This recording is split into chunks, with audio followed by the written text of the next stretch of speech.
Assalomu alaykum. Bugun Exness brokerdan ro'yxatdan o'tishni o'rgatib o'taman. Counteriga O'zbekistonni belgilaymiz va pastiga o'zimizning shaxsiy email pochtamizni to'g'ri yozishimiz kerak bo'ladi.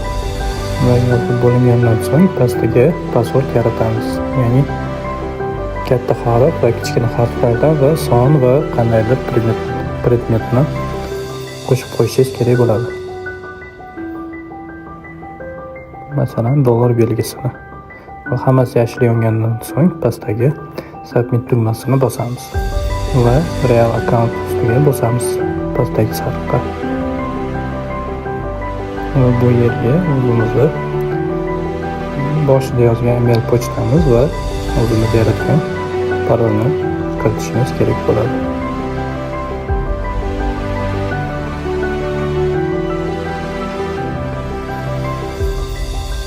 Va bizda shaxsiy kabinetimiz ochiladi mana shunday. Ya'ni complete profil ustiga bosamiz.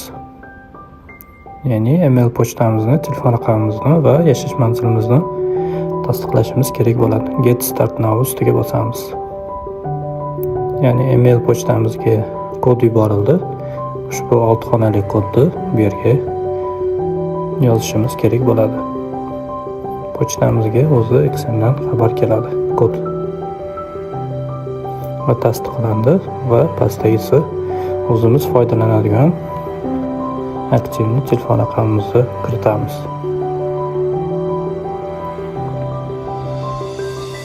Telefon raqam kiritilgandan so'ng sariq submit tugmasini bosamiz va bizga SMS xabar keladi. Va kodni kiritganimizdan so'ng va pastdagi o'zimiz haqimizdagi ma'lumotlarni kiritamiz. Complete now bosamiz. Ya'ni first name bizning shaxsiy ismimiz va last name ga familiyamizni kiritishimiz kerak bo'ladi. Va pastga tug'ilgan kunimiz, oyi va yilini to'g'ri belgilab ko'rsatamiz. Va ID kartangizda yoki pasportingizda qanday ko'rsatilgan bo'lsa, unda shunday to'g'ri ma'lumot yozishingiz kerak bo'ladi. Noto'g'ri bo'lsa, pasportingizni verifikatsiyadan o'tish uchun yuborgan paytingizda tasdiqlamasligi mumkin. Bu yerga yashash manzilimizni kiritishimiz kerak bo'ladi.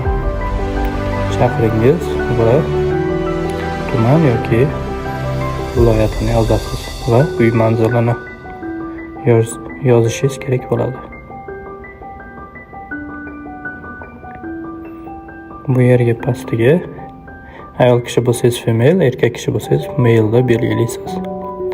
Va mana shunday bizdan so'rovnoma oladi, ya'ni invest deb bosamiz. Bu yerga saving ga bosamiz.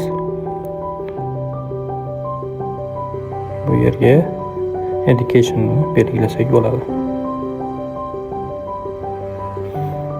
Bu yerda bizni qancha daromad topishimizni, bu yerda o'rtacha hisobda 2000 dan 5000 gacha belgilasangiz bo'ladi. Va hozirdagi ishlash va hozirda nima ish qilishingiz bu. Ya'ni biznesingiz bo'lsa yoki student bo'lsangiz, student belgilab qo'yishingiz mumkin. Bu yerga 5000 dan 10000 gacha belgilaymiz. Ya'ni bu yerga 10-15 tani belgilaymiz va bu yerga 4-12 ni belgilaymiz. Bu yerga now for now belgilaymiz. Bu yerga forex marketni belgilaymiz. Ya'ni bu yerga message apps belgilasak bo'ladi Telegram orqali. Ya'ni bo'ldi, hammasi to'liq o'tdi.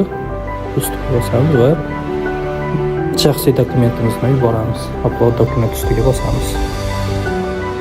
Ya'ni complete ustiga bosamiz, upload document ustiga va submit document. Sizda pasport bo'lsa pasport yoki ID kart bo'lsa ID kartani belgilaysiz. Pasportga tushib, tepasidagini bossangiz, ya'ni kamerani belgilaymiz. ID kartangizni oldi tarafini to'liq yaltiramaydigan qilib rasmga olib yuklaysiz. 100 foto qilamiz. Endi pastiga esa shu ID kartamizni orqa tomonini belgilaymiz. Tirnoq qilib rasmga olgandan so'ng 100 foto qilamiz. Va rasmlarimiz yuklandi. Ozgina kutib turasiz. Yuklanib bo'lgandan so'ng pastiga submit dokument ustiga bosamiz. Bunda dokumentlarimiz 3 daqiqadan to 7 daqiqagacha ko'rib chiqiladi qisqa vaqt ichida.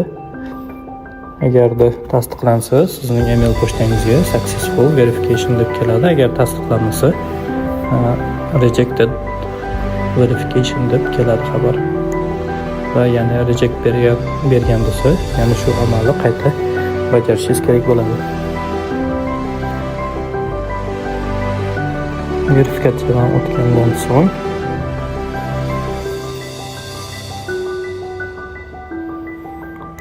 ya'ni yashash manzilimizni verifikatsiyadan o'tkazamiz. Verified residence ustiga bosamiz.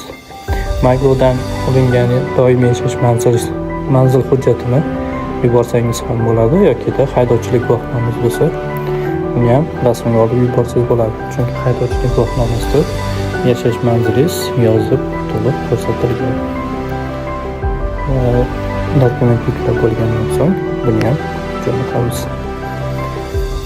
Dokumentimiz 3 daqiqadan to 7 daqiqagacha qisqa vaqt ichida ko'rib chiqiladi.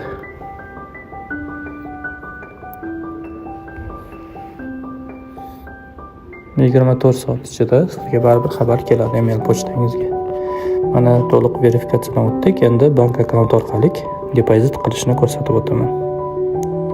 Verifikatsiyadan o'tgandan keyingina siz Visa kartadan depozit qila olasiz. Agar o'tmagan bo'lsangiz qila olmaysiz. Mana bu yerga Visa kartamizning oldidagi 12 xonalik raqamini to'g'ri to'liq yozishimiz kerak bo'ladi. Va pastiga Visa kartasida ko'rsatilgan ism, familiyani to'g'ri yozishimiz kerak bo'ladi.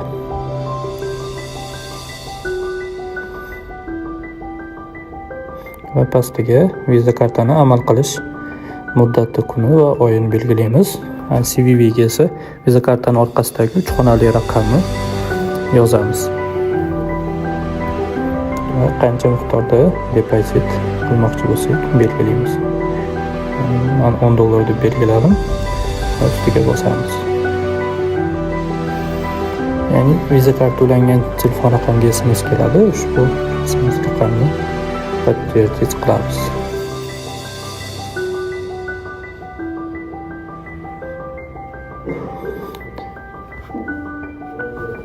Endilikda Xness brokerni o'zini programmasini tortib olamiz. Agar iPhone ishlatadigan bo'lsangiz, Play App Store'dan Xness broker deb qidirib, xuddi shunday topishingiz kerak bo'ladi.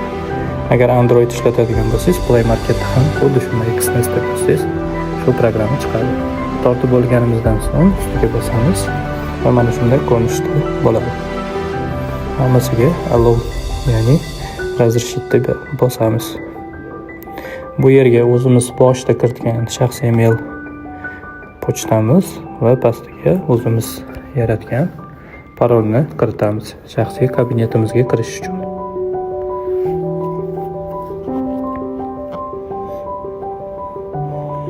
Chunki Google orqali ham kirsangiz bo'ladi yoki Xness o'zini programmasi orqali kirsangiz ishlatish ancha oson. Shu uchun Xness programmasini tortib olganingiz yaxshi.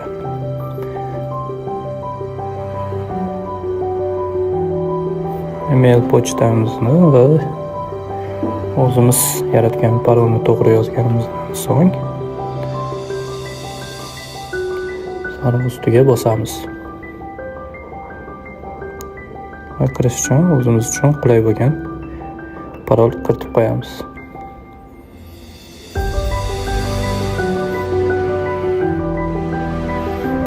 Pastdagi turn on pushni ustiga bosib qo'yamiz. Bosganimizdan so'ng bizning telefon raqamimizga tasdiqlash kodi yuboriladi. Bu nima uchun kerak? Programmada pul tushirishda va pul yechishda bu notification o'zini programmani SMS xabar keladiganini yoqib qo'ysangiz, sizga telefoningizga SMS kelmagan taqdirda ham programmani o'ziga keladi. Va pastdagini push notificationni belgilab qo'yamiz. Ya'ni ko'pincha sizni telefoningizga SMS kelmaydigan bo'lsa ham shu programmani o'ziga shu telefonga o'rnatilgani uchun keladi va bu pul yechishingizda tasdiqlab qo'yishingiz imkonini beradi.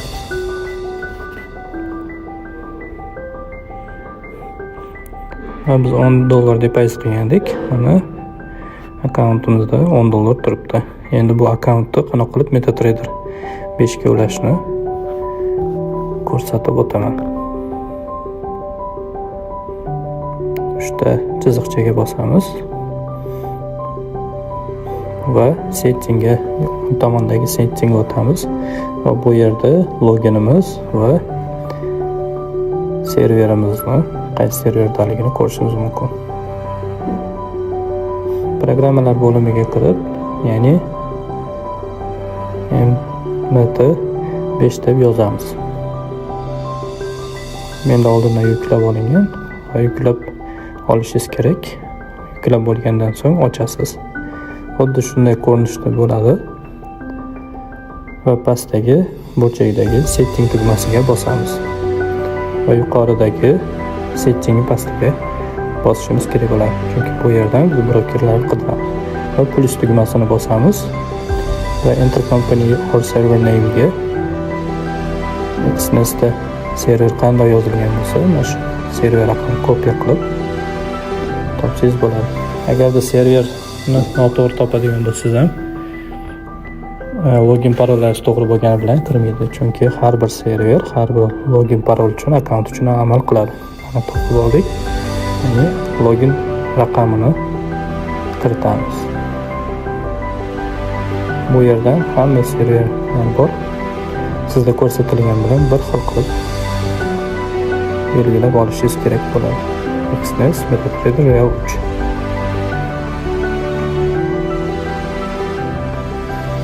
Login tugmasini bosdim va pastiga biz o'zimiz boshida kiritgan o'sha shaxsiy parolimizni kiritamiz. Mana kirganimizdan so'ng balansimiz $10 turibdi. Mana ko'rishingiz mumkin. Va chart tugmasini bosib qanday qilib zelka ochish yopish ham ko'rsatib o'taman. Bu yerdan hamma kotirovkalarni o'zingizga kerakli bo'lgan parani qidirishingiz mumkin bo'ladi. Mana shu tepasiga bosib turib, siz uchun qaysi para kerak bo'ladigan bo'lsa, nomini to'g'ri yozsangiz bo'ldi. Yoki-da bu yerdan qidirib o'zingiz istagan valyuta juftligini qo'shib chiqishingiz mumkin bo'ladi. Mana shunday yoniga plus bossangiz bo'ldi. Sizni yoqdagi chatingizga o'tadi. Bu yerdan to'g'ridan-to'g'ri kotirovkani nomini yozsangiz ham topib beradi.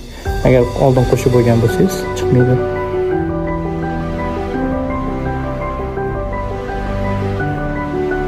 Plus ustiga bossangiz qo'shiladi u para ham. Ya'ni HUSD, ya'ni bizga tilla parasini qo'shishimiz kerak. Yani tilla parasi oldindan qo'shilgan mana pastdagi HUSDni ustiga bosib, chart ustiga bossak, mana shunday qiymat narxi grafika ko'rinadi. Ya'ni pastdagi o'ng tomondagi yuqoridagi joy bosamiz. Bu yerdan buy, ya'ni yuqoriga sotib olish, chap tomondagi sell esa pastga sotishni bildiradi. Mana bu o'rtadan siz lot qiymatini belgilashingiz mumkin bo'ladi. Ya'ni eng kichik lot ochib ko'rmoqchiman. Ya'ni balans kichkina bo'lgani uchun eng kichik minimum lot 0.1 ochib ko'raman.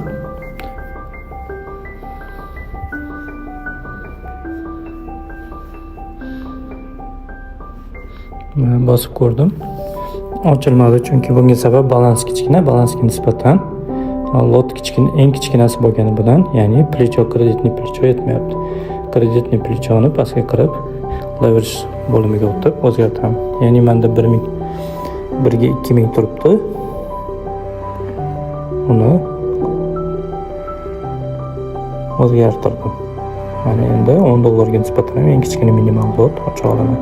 Va mana buy savdosini amalga oshirdik. Eng kichkina lot bilan.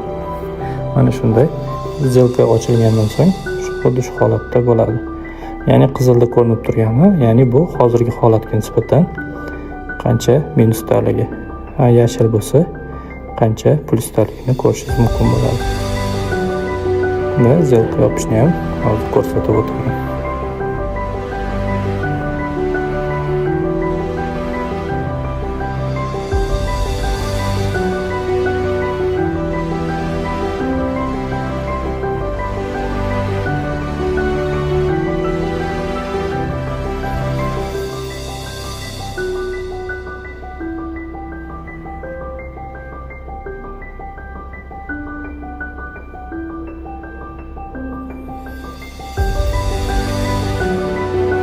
Va yonga suramiz va sariqni bosamiz. Ya'ni shunaqa сделкamiz oqiladi. Ya'ni $10 baland depozit qilgandik, 97 sentda foydada yopdik.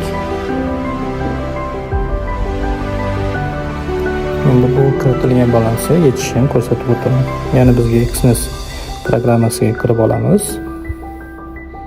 Va bu yerga X berib, ya'ni mana balansimiz $10.97 sent. Endi withdraw tugmasini bosamiz. Boya depozit qilgandik, endi yechamiz. Withdraw ustiga bosganimizdan so'ng biz qaysi karta orqali depozit qilgan bo'lsak, xuddi shu chiqadi. Va currency belgilaymiz.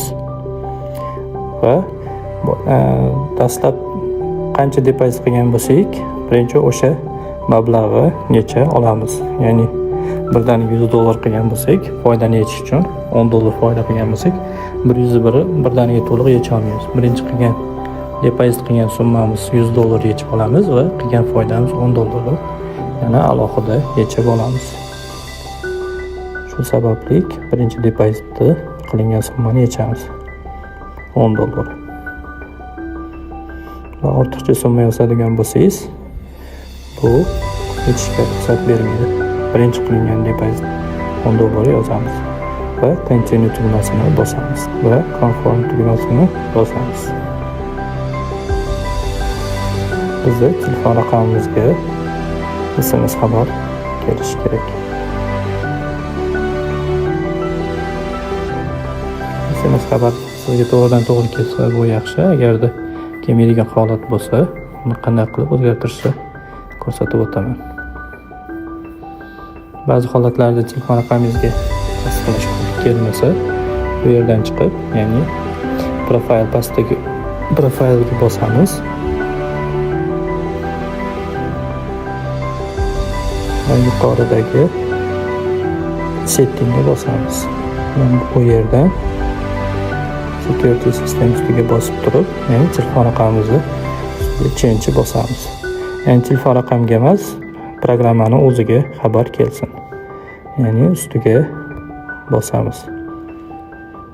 Push notification ustiga tanlaymiz va telefon raqamimizga o'zgartirish uchun tasdiqlash kodi kelishi kerak. Bunda keladi. Endi bo'ldi. Pul yechmoqchi bo'lsak, telefon raqamimizga emas, ushbu programmani o'ziga tasdiqlash xabari keladi. Withdraw'ni bosamiz. Show my refunds bosamiz ustiga, ya'ni $10 deb yozamiz. Continue tugmasini bosamiz va confirm qilamiz. Endi bizga xabar mana shunday bo'ladi. Confirm your action ustiga bosamiz. Kelgan xabarni confirm qilamiz. Bo'ldi, mana tasdiqlandi. Pulimiz $10 yechib olish uchun yuborildi. Va mana bizning kartamizga qilgan depozitimiz ham qaytib tushib qoldi. Juda ham tez yechiladi Xnes brokerida pullar.